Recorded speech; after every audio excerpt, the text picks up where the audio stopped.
What's up? Good afternoon, good evening, everybody. It's such a beautiful day. The weather is breaking, and I'm super excited about it. So, and I'm sure you can tell.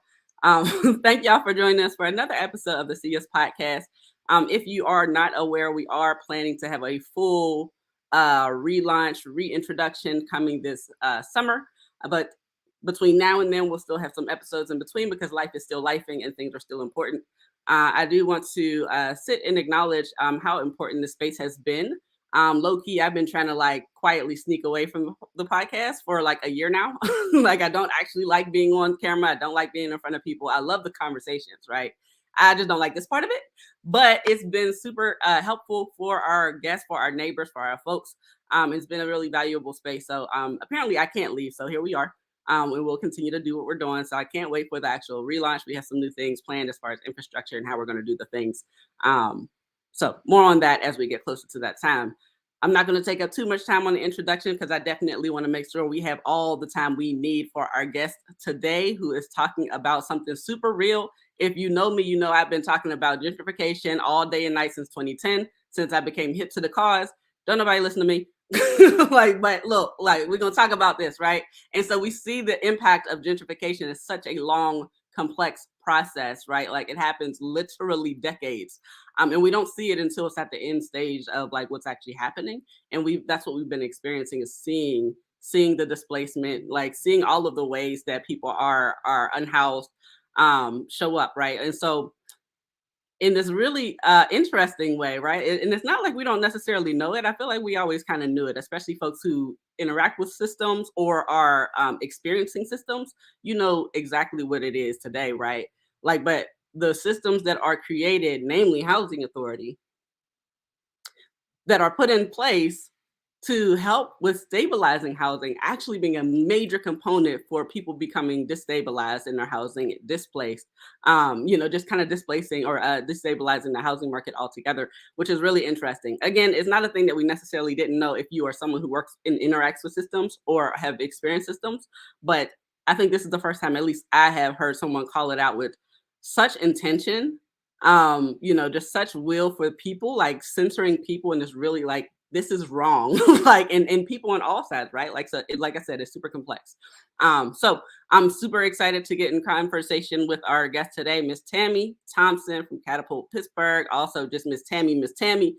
She is here to fight against poverty, the impact of poverty. She's been centering the trauma that happens when poverty happens.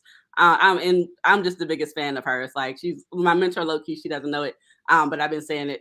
Like, I should be following what what's Miss Tammy gonna do? All right, and then, that's what I'm gonna do. How And are listen, you? that's crazy that you said that, because I feel the exact same way about you. Oh, Right? You keep me. I pay attention to you. You keep me connected to my moral compass, yeah, and that's important. Yeah. that means so much to me to hear you of all people say that. Thank Mhm. you so much. How are you today? Before we get I'm into it. good. I'm good. I'm not saying I'm tired anymore, because we're not even going to give power to that, because this work is not Monday through Friday. This work is not 9 to 5. This work is constant, right? It's constant, and um, I think that exhaustion that I'm feeling is what's also fueling my rage. Mm, Uh, mm. I think most people, when they think about me, they're like, "Oh, she's so nice and she's so quiet." And I am nice and I am quiet, and now I'm getting old, and something's happening. Something's happening.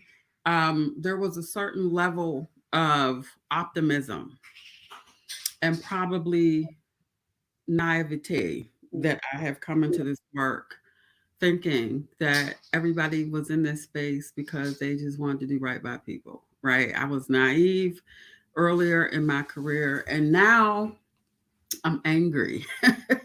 Most days I'm angry because the things that I see, once you see behind the curtain, you can't unsee it. You can't unsee it. And you can't operate in a space of not knowing, right? And if you care about people the way that I care about people, right? That's just it for me. The only reason I do this work is because I care about people. I'm a hustler. I'm smart. I am savvy. If I wanted to just be making money, I could be anywhere doing anything because that's just who I am.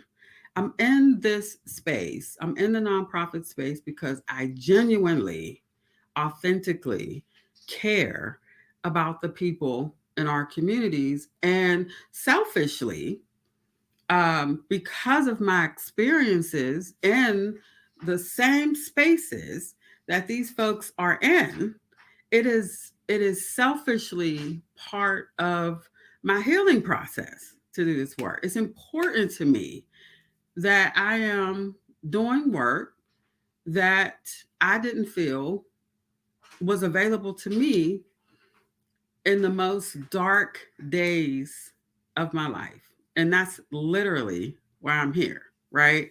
So when I find myself in spaces that are intentionally designed to support, assist, and lead and provide the most basic of care for people, and I start to notice that these spaces are not doing that, it enrages me.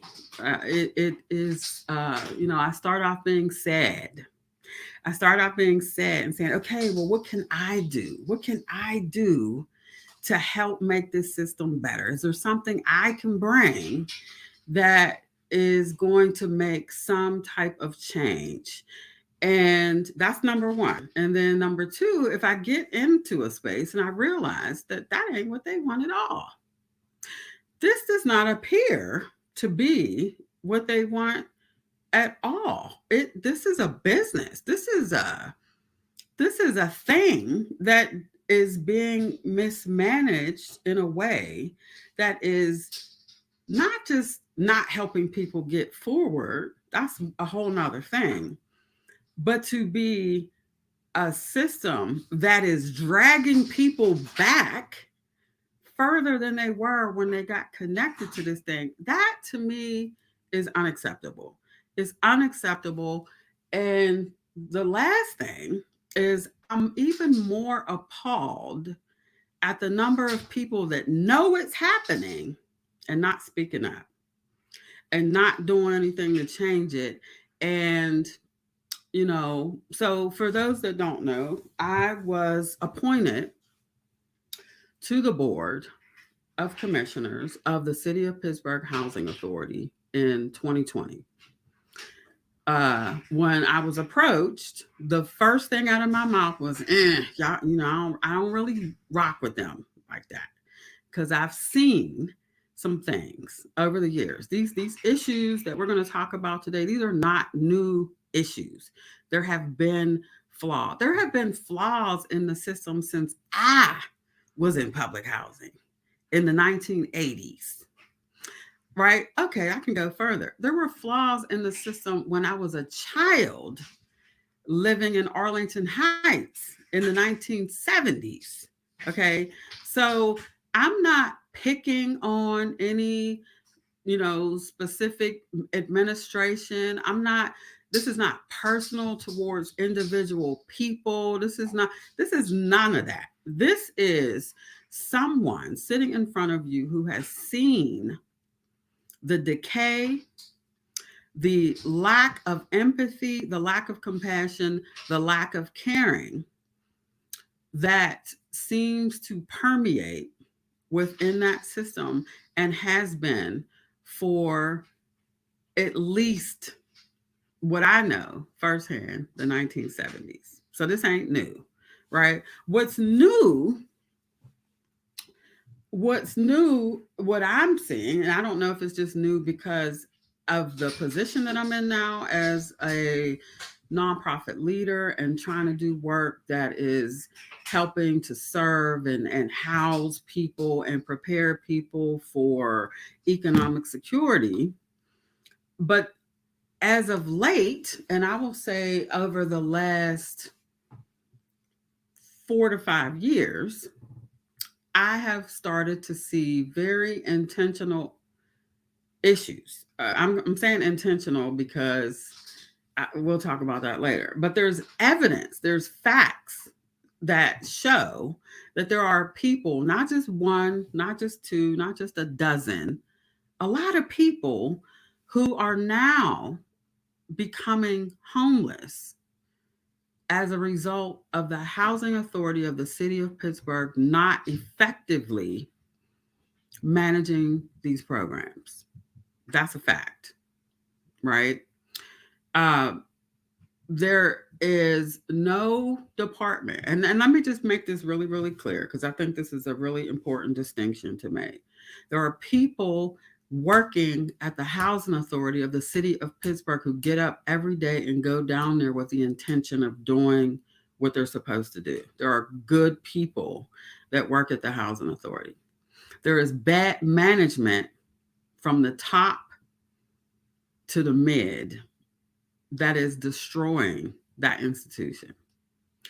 They are being challenged with maintaining a staff, which is what we're seeing. We're seeing people saying, and I'm not making this up. All you got to do is make one post on Facebook and say who's having issues with the housing authority and read the comments. Day after day, it is literally every single day. And what I've committed to is I'm going to repost those every time I see them, every time, and I'm tagging them because I don't understand how people, the most vulnerable population of people in this city, and there is no other, it's hard to compare any other basic need to housing as one of the most important. To know that you have somebody's life, literally the lives of women, children, seniors, disabled people, the most vulnerable populations of people, and they're not getting their calls answered. They're not getting their emails answered. It's as if nobody, like, people are showing up in person trying to see somebody and literally being told, well, I'm not the person, or oh, there's nobody in that department right now, or so and so who it was on your case, they're not here anymore. The reason that you're not getting your phone calls answered and the reason you're not getting your emails answered is because they can't keep people employed. And it would be the, oh, well, people just don't want to work, after COVID. People, that's bullcrap. People will work for you when you treat them like human beings, right? So, and treating people like human beings is not exclusive to paying a livable wage. You can pay people well and still treat them like garbage. And there's something going on down there that makes people walk off that job, that makes people leave. And there is no, listen, I know what leadership looks like. And leadership, if you're a leader, you're responsible for every single thing that happens in your organization. You're responsible for everything. So if people are walking off the job, if people are leaving, if people are burning out, that's on you. That's on you to figure out because ultimately, making excuses for why you don't have a staff and people are going homeless, I'm not, that's unacceptable to me. It's not people's fault that the staff won't stay. It's not people's fault that people are walking out. That's not an excuse for somebody who's living on the streets with their babies, who are missing housing opportunities because nobody will call a landlord back, who are getting evicted because landlord payments are not being processed. Now, I have a prop. Now, listen, we can make up excuses and excuses and excuses about, oh, it's a big institution. There's hundreds of people that work there. It's impossible to keep track. You can make that argument all day. When people are becoming homeless because of an institution that is designed to make sure that people don't go homeless, we got to ring the alarm. There's no way. There is no way to see these things happening and not feel a responsibility to find out why it's happening and to get these people served. I'm sorry that people might feel like this is an attack on a black male leader and this is an attack on the leadership. I don't care what that looks. I really don't. What I care about are the mothers that are calling me crying, the mothers who are in my inbox, the mothers who are in my email, the mothers who are showing up trying to get answers for why they have lost housing because the institution that is federally mandated to serve them is not serving them. And I'm sorry, it is I can't even think of an excuse that validates the dysfunction that is happening. Ah, whew, so much. It's so much. I want to a couple things. One, I want to acknowledge what you just said about the whole trying to tear down black leadership, et cetera, et cetera. I feel like we've created a pit where accountability is owed and accountability is needed Hmm. when the people in systems that are supposed to be and need to be held accountable happen to Hmm. have a black face, Yeah. that all of a sudden we don't know what to do anymore. Right. And it's like, oh no, we got to protect black such and such because they're black, because this and the third thing, all at the expense of whoever or whatever they're hurting and harming. Like we understand white violence, we understand like systemic violence, but when those faces who are in front of those systems are black, then it's like we shut down. Like we Yeah. definitely got to stop doing that. That's ridiculous. Absolutely. Like that's absolutely Absolutely. I agree. the second thing is, I mean, all of the things, right? Like everything that you just said, just sung. Matter of fact, there's someone in the comments who said that they're currently like dealing with exactly what you're talking about. And I'd imagine there are, countless people more who are also experiencing the same thing. I want to shout out Sherelle. She was on our last episode, just before this one, experiencing, some housing issues with her landlord. Now they big shout out to Jayla from the Hill Consensus group. Um, she, came in, was very supportive, not only of Sherelle, but also of the landlord. Like, look, this is what it is, or whatever. The landlord's like, all right, cool. Like, we know that the place needs to be worked out. We don't want to, them to be on the street, but it has to be taken care of. So they need to leave, and so we can do that. All right, cool. Now the problem that Sherelle is having right now is that her what is the person from Section 8 that's assigned to them? What are they called? Yep, you already know what I'm about to say. What are they? Are they case managers? Are they housing advocate? I don't know what they're whoever called. whoever that person is, right? Like the person on the Section 8 side that manages her case. Apparently, that person is no longer with the with the agency, and they have not replaced that person. And because they have not replaced that specific person, she's been in limbo. And so her kids just kind of like waiting waiting for something to happen in this place that is not safe, is not habitable, like that she has to leave. And she has everything that she's done all of the work, right? She's done everything that she's supposed to do and has been holding out hope for something to come through, and they're just waiting for housing authority to replace housing specialist, thank you, to replace this person. And that's what she's going through. And tell me that this is what HUD intended for these resources. Tell me that HUD, the Housing and what is it, Housing and Urban Development Authority of the federal HUD office, tell me this is what they intend to happen with those federally resource dollars. Is that what's supposed to be happening? I don't think so. I don't think saying, "Oh well, we don't have anybody in that seat. Oh, we don't have anybody to run that department because we keep running people out of here." That this woman and her children are living in squalor, living in an unhealthy situation, living in a way that they wouldn't want their children, mothers, sisters, grandmothers to live in. But yet nobody's saying anything. Nobody's ringing the alarm. I am baffled. I'm baffled that this is not that there's everybody in a position of power is not screaming from the rafters and requiring accountability for how these funds are being Mm. allocated, how these people are being served. I just don't understand it. And I'm gonna be honest with you, Shannon. I have committed. I'm not going to shut up about this until there's a leadership change. Because the only thing that's going to correct the housing authority at this stage is a change in leadership.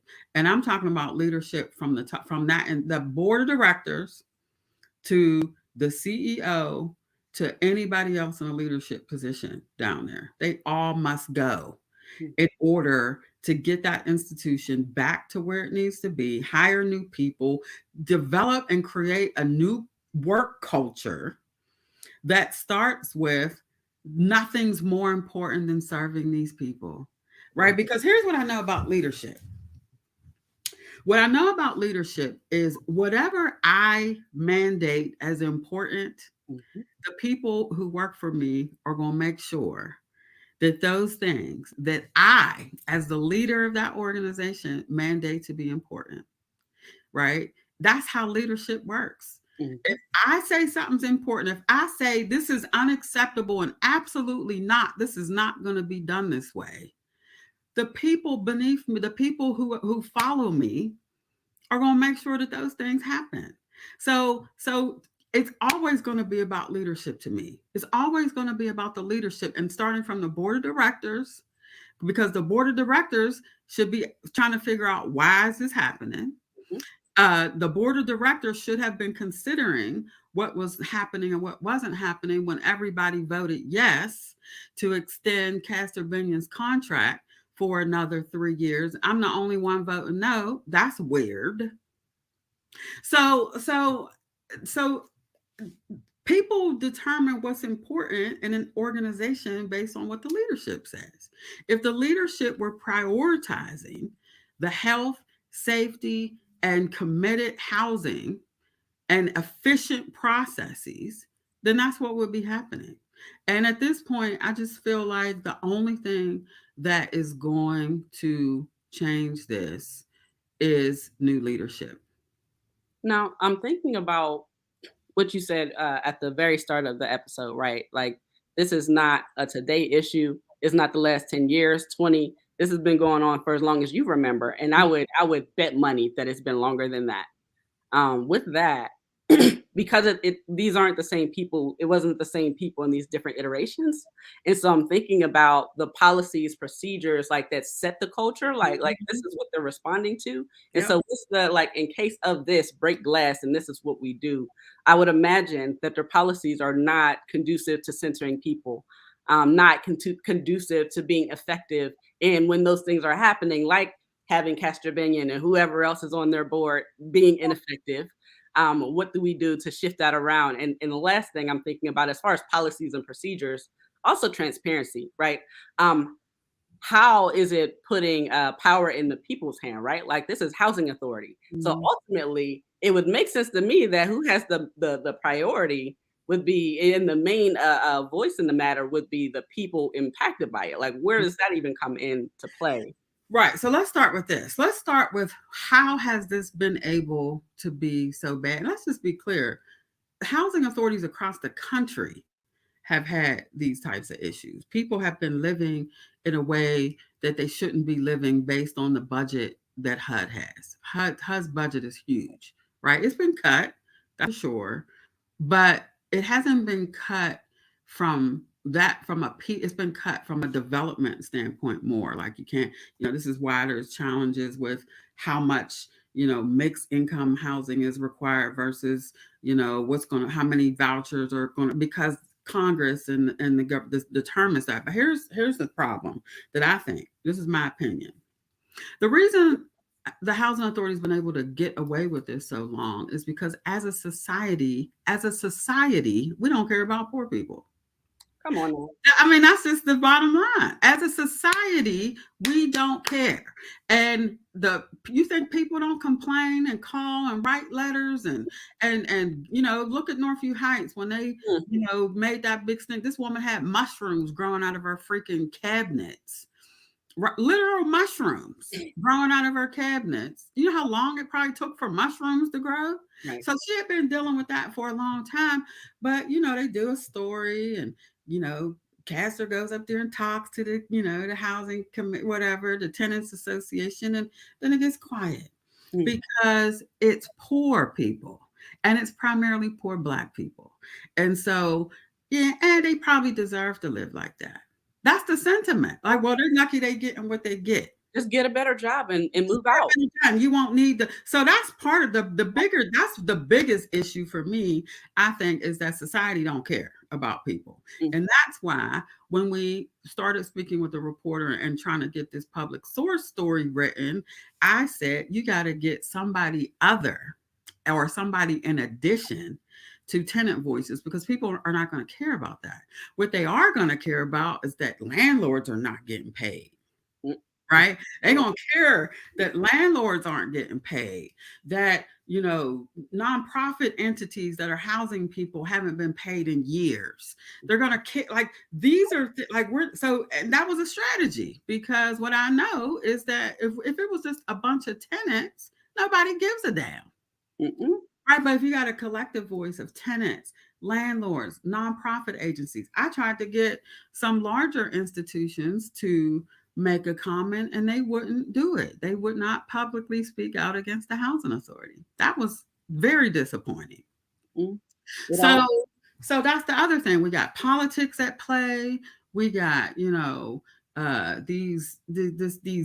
back channel things that are happening. And so nobody wants to be the bad guy and speak out publicly. Like there's people, there are people who don't know from day to day Mm. where they're going to live. They Come don't know if a landlord is going to put them out, not at any fault of their own, but come on. because the housing authority is not paying the rent that they're supposed to contractually obligated to pay on time. So, that's that. Um, who's responsible? So there are the way that the uh, housing authority board is set up is not typical of any other nonprofit board. I learned that the hard way. I Mm. thought, that you could get on there and you could, the way you sit around a board table and you could bring up it's not constructed that way. So it's not really constructed in a way that you can be um, useful. That's how I felt.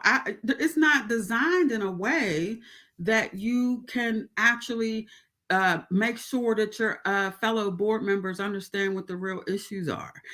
You can't discuss certain things collectively as a full board. Like I've never spent time with the full board all together except during a board meeting. So you can't. It's set up that way, That's right? the thing. It's so you gotta research the way that the sunshine law is. It's a whole bunch of stuff, but really what it is looks like from my experience now, it's designed to hamstring you. So I can't have these types of conversations as a board member. That's interesting because it almost sounds like the board is in place because it's required, but there's Hmm. no real intention for the board to act as a board. Absolutely. Well, we vote on whatever the organization presents to us to vote on. But if So you don't have committees, like if you don't have an opportunity to confer with your colleagues, then how are well, you making informed decisions? exactly, and you're not. So here's the final straw for me was the leadership contract coming up for a vote, no discussion as a board, no evaluation, no discussion about whether or not that contract should happen. I just show up to a board meeting and it's on the table for a vote, right? I've never worked anywhere where my contract was going to get extended and I didn't have to have an evaluation, right? So that's weird to me. And it was one of those it was the thing that led me to the place that I am now. It's like I'm useless as a board member. There's like I'm voting on resolutions and how money is being spent and all of that is important, but where is the power to talk about how people are being mistreated. Not Mhm. just tenants, not just participants in the programs, but even their staff. There was really no recourse for staff. Like how, I'm knowing things about staff that people that are asking for help, I can't help them. So it's not the place. It wasn't the place for me, and I found it out. I wanted to try it. I wanted to be able to try to bring some, perspective, because most of the people on that board are not grassroots organ. They're not working with the people. You got a councilman, you got people that have been just appointed by the mayor, and you got to have two resident board members, by the way.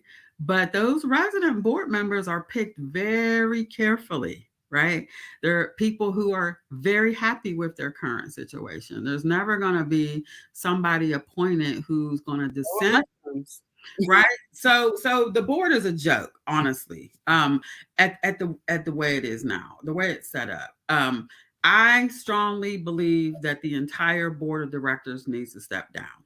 Mm, um, the new administration needs to have an opportunity to appoint their own picks for that board, in the hope that something can change. mm, That, that if I were in leadership, what I would be doing right now is publicly calling for that entire board to step down. mm. Because I'm just going to keep it really, really real. And this is not a threat. This is not, I'm not grandstanding right here. I'm telling you from the bottom of my heart that I'm not going to rest until there's new leadership at the Housing Authority of the City of Pittsburgh. Because what's happening in this city is, it should be criminal. It should be criminal that we are already in the the throes of a housing crisis. We don't have enough housing stock for ownership or rental. The prices are out of control. People are literally being moved out of this city at a rate that I bet is historical, and the data is going to prove it. And instead of trying to stop the bleed with the main organization that is responsible, that's their job. That's their only, that's what they do. That's what they were designed to do, to house people. They are doing the opposite of housing people. In the midst of a freaking housing crisis, we got the one entity that is supposed to be doing the opposite, and it's not happening. And I just can't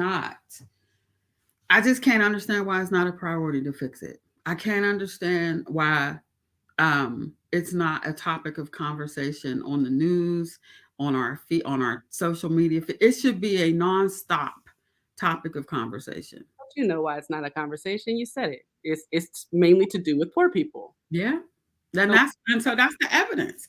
So we know why now. We know, because if it were any other institution, if it was, and I'm gonna just be real with you, if it was a white man running the housing authority of the city of Pittsburgh, y'all would be losing y'all shit. Like, for real. People would be people would be calling federal HUD, people would be calling Al Sharpton. Because what's happening right now, when you talk about justice, this is not just, this is the opposite of justice, y'all. The way these people are being treated and ignored, that's the worst part. So the ignore, the not, the reading of people who are saying, I am desperate, I have to, my landlord is threatening to throw me out, and then you're not responding to their emails and their phone calls. Come on. so a few things, right? So one thing I'm thinking very deeply about, a shared person of ours actually, who has been in her home for about a year, I think, or so. Come to find out that housing authority has never paid her rent because they didn't agree on the amount, and instead of talking to the landlord, they just didn't pay it. And this young lady and her daughter have just been in this place, and to the point where the landlord's like, I have to let you go. Like, love you, but you have to go because I can't afford for you to be here for free. Um, and the folks who are involved with helping this young lady have not been able to get in contact with housing authority to move things along, to get these people paid, to anything. So that's one thing I'm thinking about. I'm also thinking about, like, I'm thinking about what you said about poor folks. Don't nobody care about poor folks, and quite frankly, I'm thinking about, like, it's either, if for a movement to be effective, you either have to have power or you have to have people, Mhm. right? And so we're talking about like the landlords and everybody else. That's who, like, publicly, like, people will care more about. Like, they're going to tune into that because we have narratives, really derogatory narratives painted about people who are in forced poverty, and that's Mhm. what it is. Keep it a being, like, people are poor because they're forced into poverty and That's right. generationally, right? That's right. You know, and so if we're talking, like, I'm thinking about, like, no, like a few folks, um, people have been, complaining and calling and doing the things, but the luxury that people in forced poverty don't have is organizing and Mhm. being organized together, because that takes a lot of privilege and resources, et cetera, et cetera. And no, Right. but there's enough. There's enough of us and them, and there's enough of our folks who are in these circumstances who have Yes. helped enough and enough allies. Well, guess what? That's a call to action. Oh, well, you didn't beat me to the punch. So that's where I was getting to. Action. What does that Because look like? we've been talking about this, and there are some amazing housing activists who are doing great work. You mentioned one of them, Jayla Rucker, Miss Carol Hardiman, Miss Sandra Cole. There's so many. There's so many folks who use their voice and use their goodwill.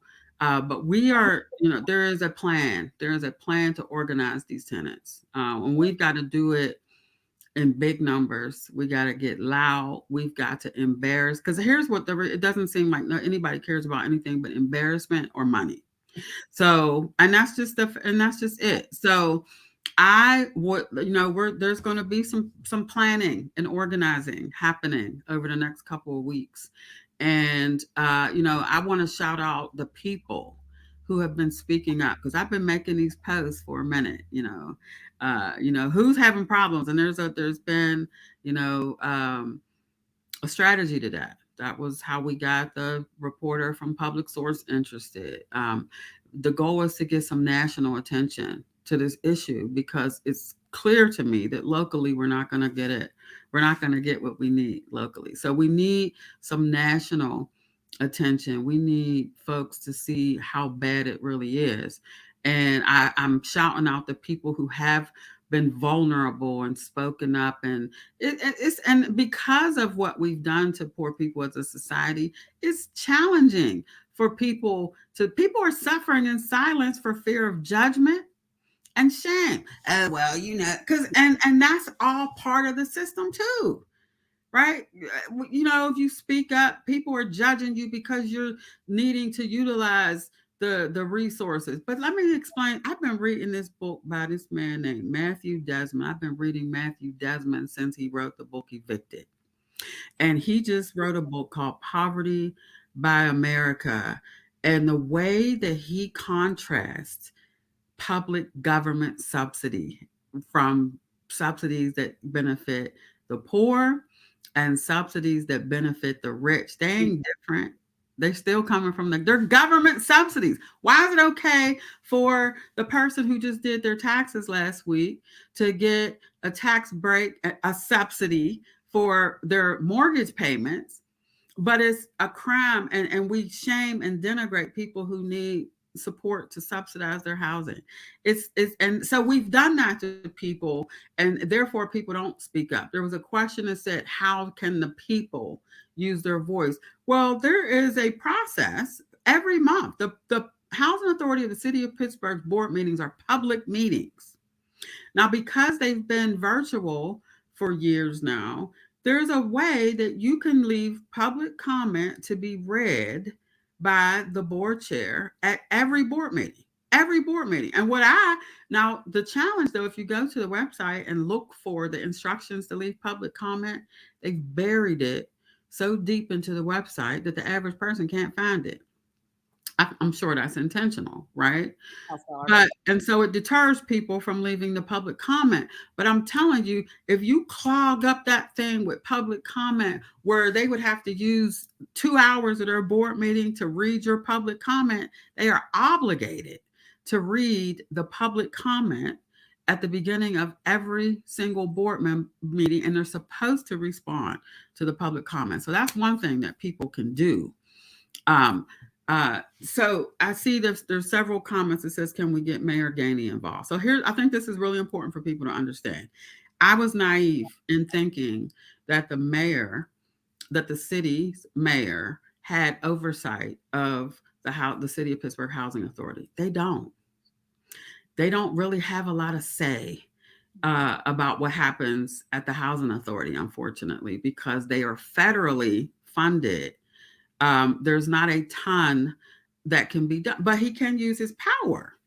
He can throw his power around. He can, I think, publicly acknowledge that these things are happening, and I think that's important for him politically to do, so that people who don't, he's separating himself and his administration from that disaster. Because the reality is, and I want to make sure everybody understands this, the mayor's office does not have oversight of the city of Pittsburgh Housing Authority. That, to me, I think fuels the arrogance that's happening down there. Um, but there are things that can be done as a who does. So who does is the Housing and Urban Development. Marcia Fudge, the Black woman who is now in charge of the Housing and Urban Development, is a Black woman named Marcia Fudge. She is leading the HUD office right now. We can all write letters to HUD. We can catch a bus and ride to DC and demand that Marcia Fudge or somebody in her office speak to us. But we also, there are field officers, local field officers who are supposed to be listening to us and moving these things forward. But again, it's just not happening. And that's what I don't understand. I don't understand how here's another thing that's about to happen. REACT scores, right? REACTs are inspections that are done of housing authority owned properties. The REACT scores are going to be bad this year. They're going to be bad. They need to be held accountable for the condition of the housing.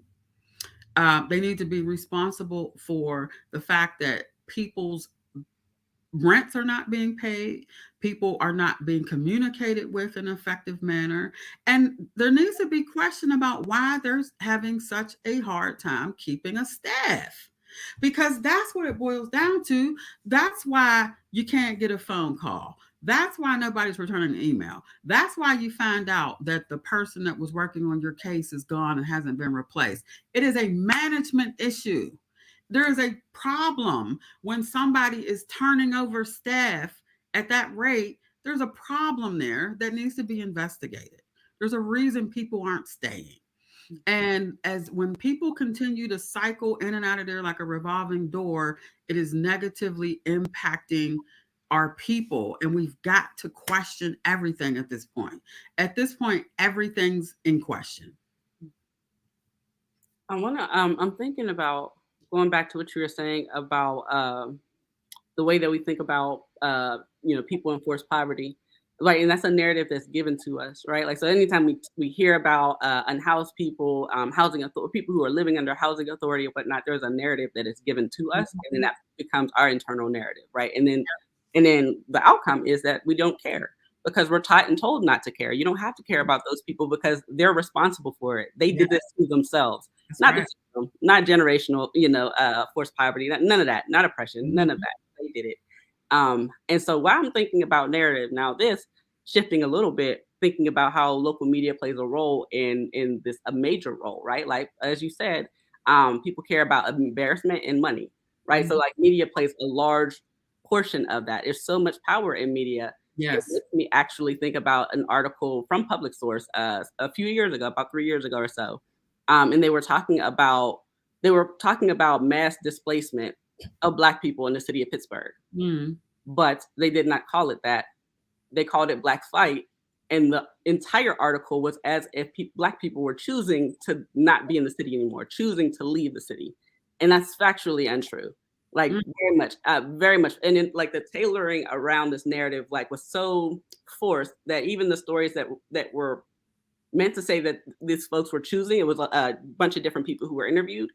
even in their stories was like, we're leaving because there's no opportunity here, because the education is bad for Black folks, because like we're being squeezed out, so like Yeah, we have the resources to leave, and then completely ignore the fact that people are being forced in the street and forced yeah, out of the city into the county, etc. But it's like that narrative, that shift, that subtle shift, you know, because it forces it, like, as us as the community and as consumer, it's telling us and teaching us this is how we should view this issue. Therefore, there is no issue. that's Oh, right.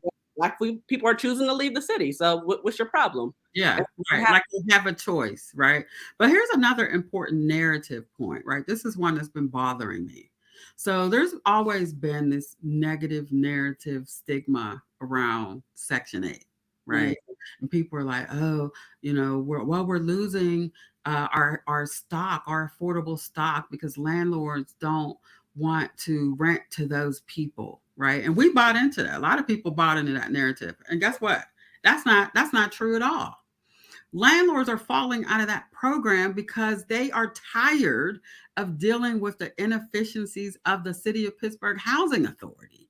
They're tired of waiting months to get an inspection, getting papers processed, getting payments processed. These people are trying to run a business too. Mm-hmm. And if you can't get me my money in months, years. There are some landlords, y'all, I'm telling you, that haven't been paid in years.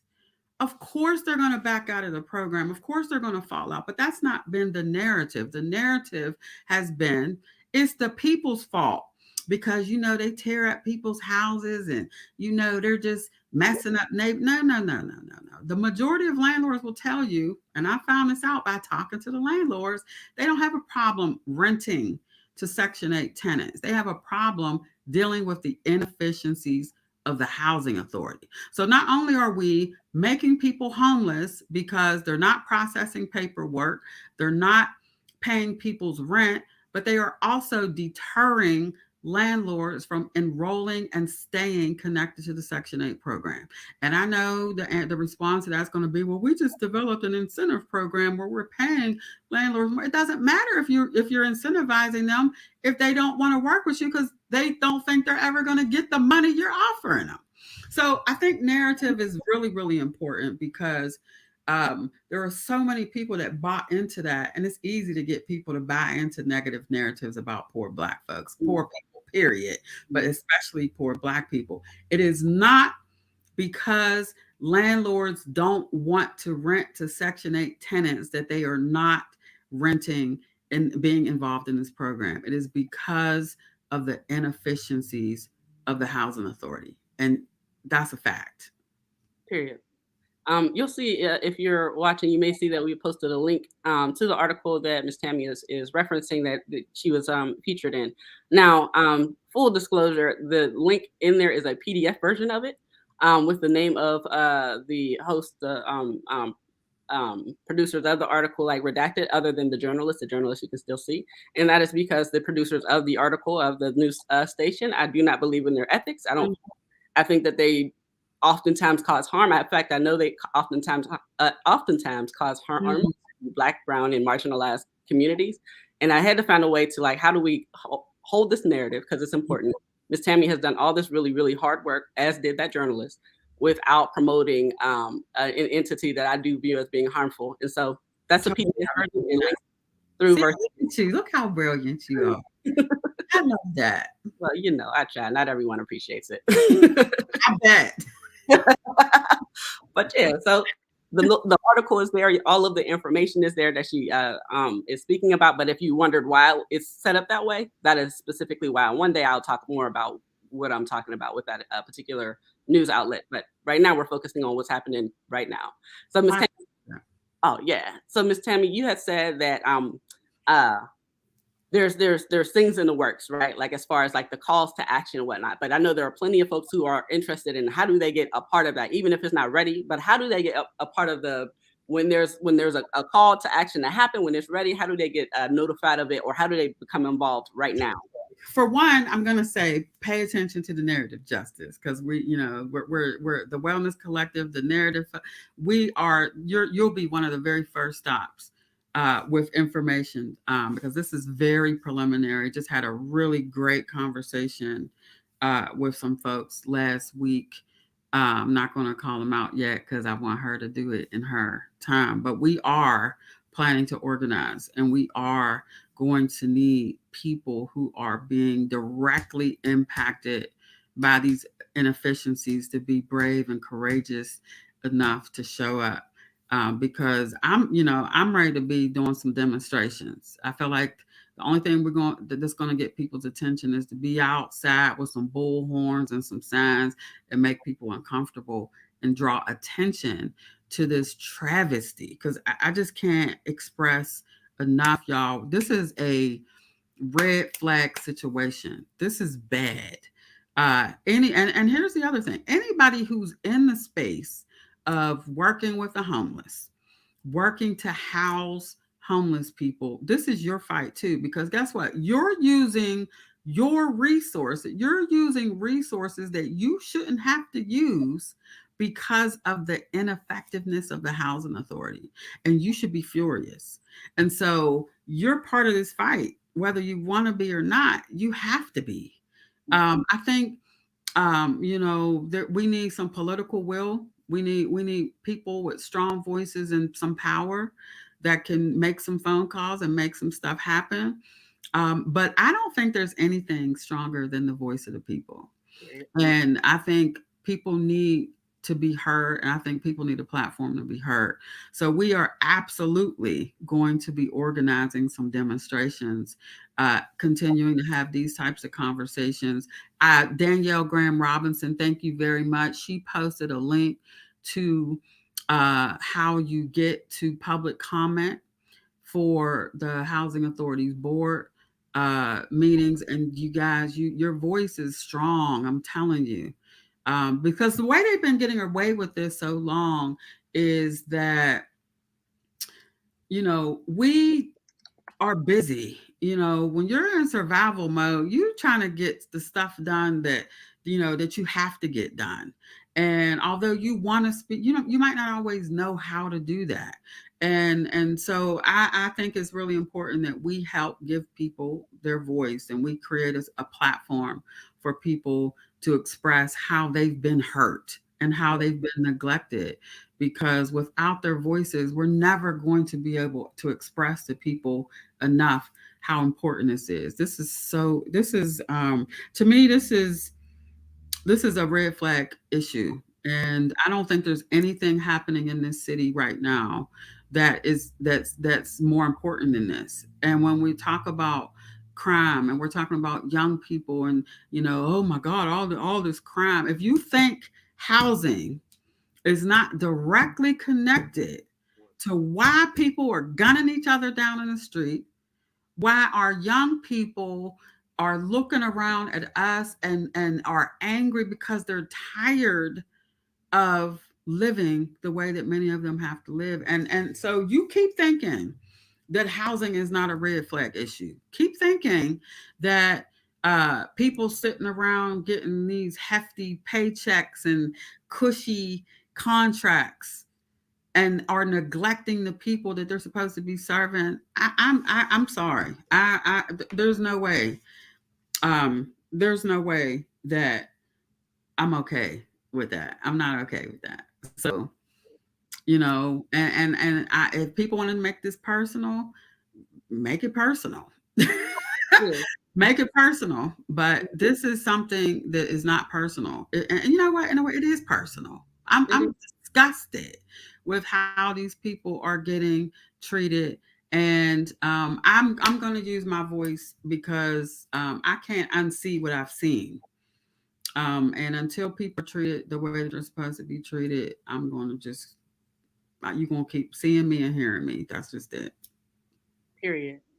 Last thing I'll say, I was just the other day talking about poverty war zones, right? Mm-hmm. These are our domestic, our local areas that are so ravaged by poverty that Mm-hmm. it does turn into it is the crime that we see, right? Crime is a matter of people needing to survive and Yes. not having their basic needs met. And so when we see like crime, like and violence ravaging communities like ours, right? Like we've been in mourning and trauma for years and years and years, and all we're seeing is the outgrowth, the Yeah, outcome of that poverty, poverty. that's right. Um, yeah, I It's don't want wild. to get in place. Anyway, It's I, wild. It is. It's wild. It's wild that there's so many voices. We need a lot of voices right now. We really, really do. We need some folks with a bigger voice and a bigger platform to step into this fight and step up for these people because I'm just one person that has a little baby nonprofit and we've been doing what we can, but I'm gonna be honest, I'm tired of trying to use the little bit of resources we have period. to try to help people when there is a system and an institution that has multi-million-dollar budgets. I mean, tens of millions of dollars in a budget to serve these folks. So here's what I want people to make. I want to make sure that people understand this. This institution is fully resourced. They it's not that they don't have the money to pay staff, and they pay well. They pay a good salary to the people. So people are not leaving because they're not being paid well. They are. They're everybody down there gets paid well. So people don't just walk away from good jobs, good paying jobs like that if there's not something else going on. And there's something else going on. And I'm telling y'all, the common denominator is leadership. The leadership is bad. And if it were just I mean, there's a lot of government agencies, federally tax funded agencies that have bad leadership. But if they weren't directly impacting people the way they are, I might just be like, I might just shake my head and be like, and mind my business. But I can't because I'm seeing the result of bad leadership is negatively impacting the people of our community. Period. And I'm sorry, y'all, we gotta start holding these people accountable. They are not God. Period. We gotta hold these folks accountable when they get in these positions. I want to be held accountable. Period. Hold Say me that. accountable. I can't say I want to be held accountable and know something and not speak up. I'm sorry, and I know this is going to be people mad. I know people are mad at me, but that's too bad because I'm mad too. I'm Mm, mad. The moms who are living in a shelter right now when they didn't have to be are mad. The babies who have to wake up in a shelter are mad. We all mad then. period. I But want let's to. we got to do something to change this. This is just wrong. Period. I want to acknowledge. I'm just thinking about again, like poverty war zones and the way, like, St. Clair Village. Anytime I have an opportunity to speak about St. Clair Village, I absolutely would. Hmm. Will that. That was, a housing project, used to be in the south side of Pittsburgh, and it was leveled out, Mhm, completely leveled out. And you know where those folks went? On the street, or they went to a neighboring rival area. And you mhm. know where those kids and those adults ended up? ACJ and That's right. Schumann. That's right. How I know? Because I was working at Schumann, and them babies was super traumatized, and they were in prison, Yeah. baby jail, because they were homeless. They were made houseless. And no, and you know where St. Clair Village was? Where that big old urban farm is. Big old empty space. Yeah. I listen, and so some of this stuff when we talk about policies and systems, this is why it's really important for us to understand local politics, state politics, and federal politics because the people that we are voting or not voting for, and let me just keep it real with you. I know a lot of us have lost hope and lost confidence in our political system. And I totally get it because me too. But here's what I got to participate in that system because what I know is that the people who end up in the House and the Congress and the Senate, those are the people who are deciding how much money gets allocated towards what. And so when you have people in Congress who are saying, chop that in half, we're not going to keep housing them people. That's what happened to the HUD budget. Mm-hmm. The HUD budget gets cut all the time because housing for poor people, they should have figured it out by now. in spite of market factors that they have no control of, in spite of, banks crash and stock, all that stuff is connected and determines how much housing is built, y'all. So when you're tempted to not show up to vote, I'm telling y'all, those people in those offices are determining how much housing you're going to have. I want to take it a step further there. When we're talking about participating in politics, our involvement should be before it even gets to the voting block, right? Like to the voting, right? Because we don't have to choose the lesser of two evils. That's not something that we have to do. It's just a choice that we typically have because we're not participating on the front. We can elect our own people, right? Like we can say that this is who we want to represent us and support them all the way through to get them there. We don't have to be like, oh, well, this person I'm gonna get cancer. This person, my leg's gonna get shot off. Like, I'm gonna go with that one. Like, we don't have to do that, And I do, and I say that in a way that is not judgmental because it's not like we have access to even knowing how government works. Right. Access to the people, and unless it's an election season or something tied to it, quite frankly, like that's just a very real thing. I used to do a civic engagement, civic learning. Education course for kids for high school, and I might actually bring that back because it is important. But like as we're talking about being involved in politics, that doesn't have to mean, and it should not only mean when it's time to vote, because voting for just a name and a face, that's typically what we're relegated to, right? This person looks like me. This person came to the party, came to the cookout. This person said this, said that, whatever. Oh, they're cool or whatever. Or I recognize their name or their face. So that's who I'm going to vote with. We don't have to do that. We don't have to do that. I love that you said that because what you're saying is, and then what we sometimes don't feel because we always feel like we're at the bottom of every single totem pole, right? We're always scratching and scraping just to be heard. But political power is real. Political power, and we all have a certain amount of political power, whether we see it or not. We have that because this whole system of democracy is based on us. We decide, right? So you're absolutely right. We gotta get connected enough to even just a basic understanding of politics, and the ability to recognize that sometimes you're not going to agree with everything somebody says or every issue that's in. You're never going to agree with everything, but we have got to figure out what is important to us. What are the things that we can agree that no matter what side of the political aisle I'm on, or whatever, where my background, male, whatever, what is important to me that I see in my community, and that is where I'm going to be I'm super. Everybody that knows me knows I'm tunnel vision when it comes to serving people in poverty. That's my tunnel vision, and so I'll work with almost anybody if it's going to move agendas forward that decrease and mitigate poverty, that help people recognize that just because I was born into this does not mean that this is where I'm going to end up. And in spite of policies and systems that have been created and perpetuated to keep me exactly where I'm going to be, which is what I feel the housing authority. I'm sorry. I just feel like it's a system that's so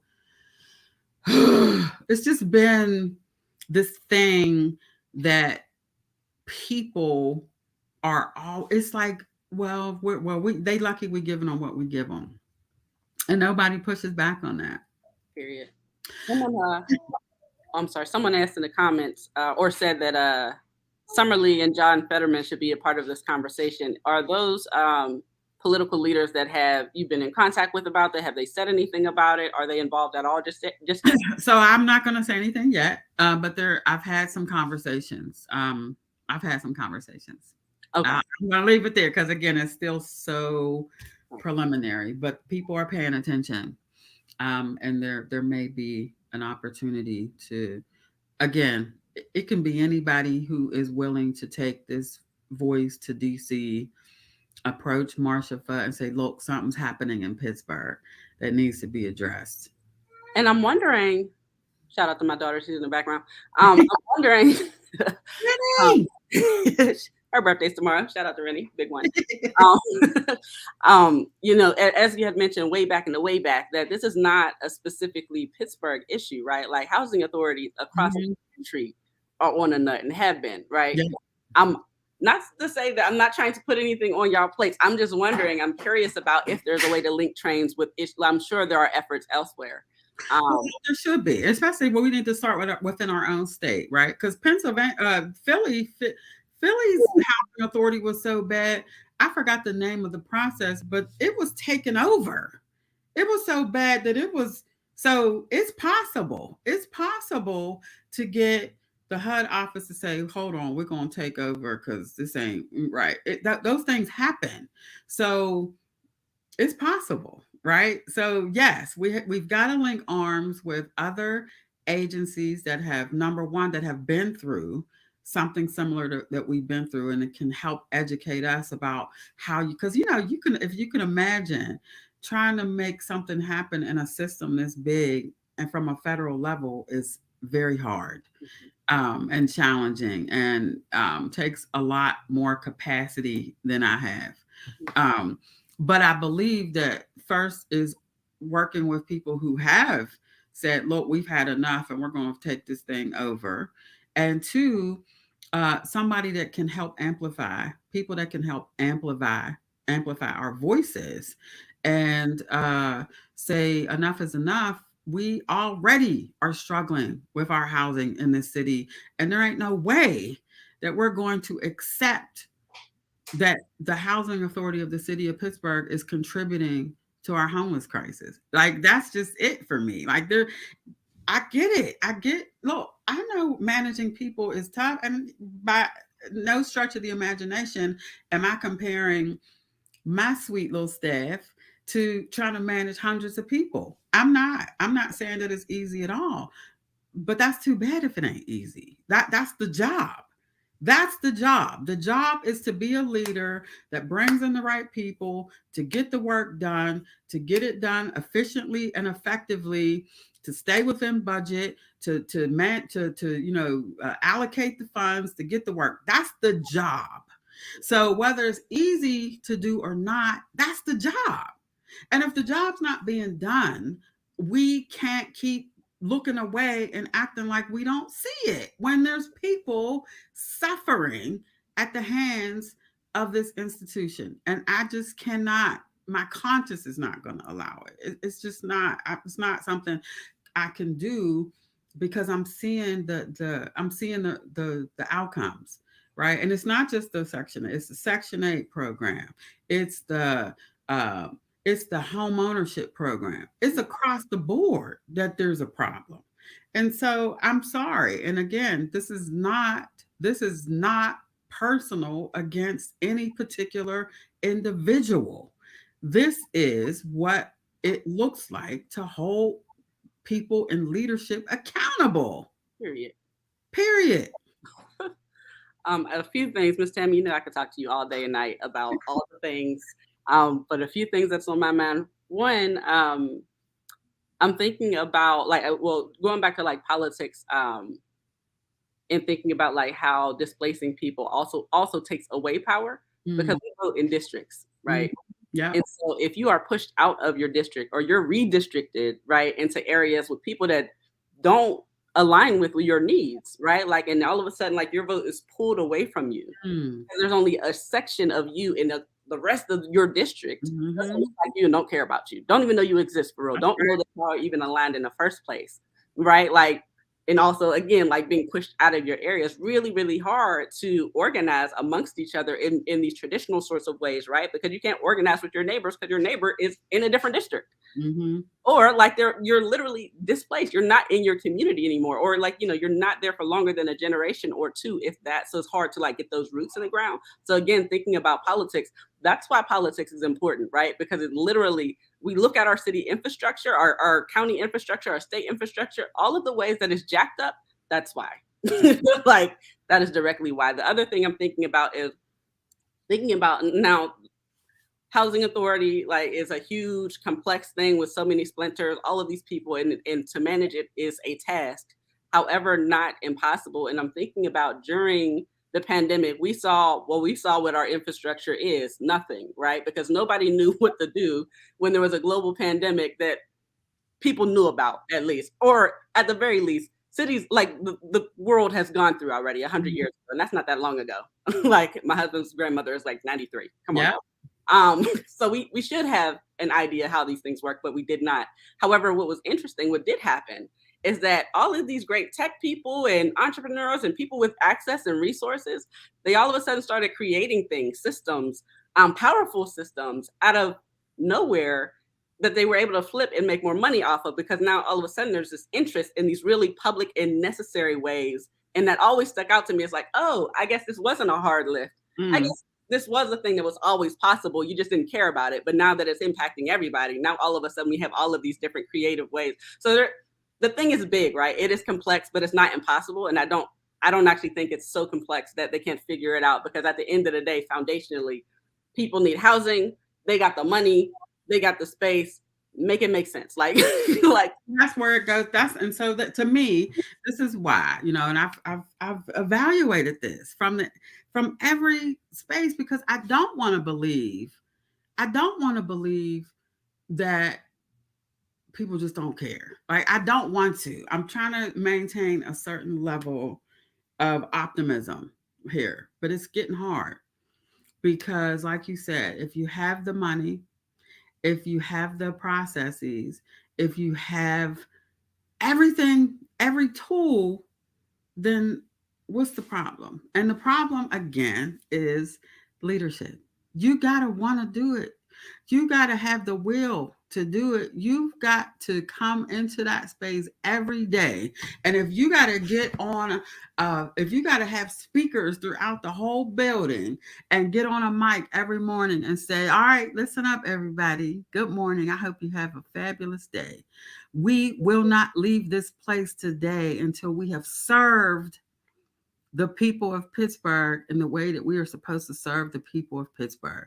Nobody will go unanswered. No emails will go unchecked. No homes will go uninspected. People, we will get these checks out the door in a timely manner. If I, as a leader, get on a mic and say that, it's going to happen. It's going to happen because I've mandated a certain culture that says, I don't care what else is going on, people will get served. It's that simple. As a leader, you got to set the tone. You set the tone. You set the culture. And if you don't do that, guess what? It won't happen. So to me, the will to do the right thing has to be there. And once the will to do the right thing is there, and you bring that work with a certain level of compassion, understanding that it is hard work, and you take care of your employees and you make sure that they're good first so that they can do what they're supposed to be doing for people. Here's the thing: if people doing the work are miserable, mistreated, and in trouble themselves, they're not going to be equipped to do this hard work that needs to be done. That's number one. So again, it to me, it goes back to leadership. Once leadership decides they want to do what's best for the people inside the institution and outside the institution, things will change. And I just don't see that happening with this current leadership. yes. Miss Tammy, we are going to wrap it up. I want to give you 60 seconds to just talk to the people. What do you need? Like, how do we need to show up? What's to come? What should we be expecting? And where do people need to go to learn more, to connect with you? All that fun Yes. stuff. So, because this is very preliminary work, guys, I mean, it's literally just been a couple of weeks of me trying to wrap my head around what's next. First and foremost, your voice is imperative to this movement. And this is going to be a movement because we're not going to quit until people are getting served in the way that they're supposed to be served. But what that means is that when there is a call to action, to come out and be ready to walk, to march, to demonstrate, to show up in front of some of these buildings, you need to be there if you can, as much as you can. You need to be ready to forget. embarrassment, shame, any of that nonsense that society has fed you. You deserve this housing just like anybody else does, right? If we hadn't been dealing with what we've been dealing with historically in this, maybe you wouldn't need a subsidy to help you with your living. And just think about that as a country that we have to help subsidize people's housing. That's a whole nother story. But forget that shame. Forget being embarrassed about housing. You deserve housing. So you gotta be ready to speak up and tell your story. When stuff is happening to you, you don't have to be quiet. You don't have to be hiding in the shadows and feeling isolated in your pain. You got to step up, you got to step into the light, and you got to tell your story. What's going to happen over the next couple of weeks, if you're not following me on Facebook, please follow me because I'm going to be posting some information once we get ourselves organized to bring you guys. I'm not going to do this without you. I just can't, because I don't live in public housing right now. I've lived in public housing for years. I have benefited from every subsidy that you can possibly think of, but I'm not that voice, so I can't speak for you. I need you to speak up. And we're going to organize with some people. We're going to get some attention. People are not going to ignore us anymore. You are not going to get ignored the way you've been getting ignored, not getting your phone calls returned, not getting your emails returned. You've been ignored in the past, but we're not going to be ignored anymore. Somebody's going to listen to us because we're going to make sure that.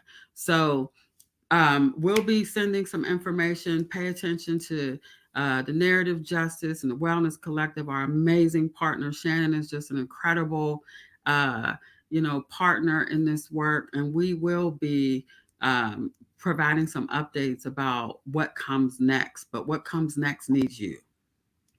Beautiful. Thank you so much for taking the time on this Sunday. I know you're always busy, so whenever you take the time just to say hello to me, I'm over the moon.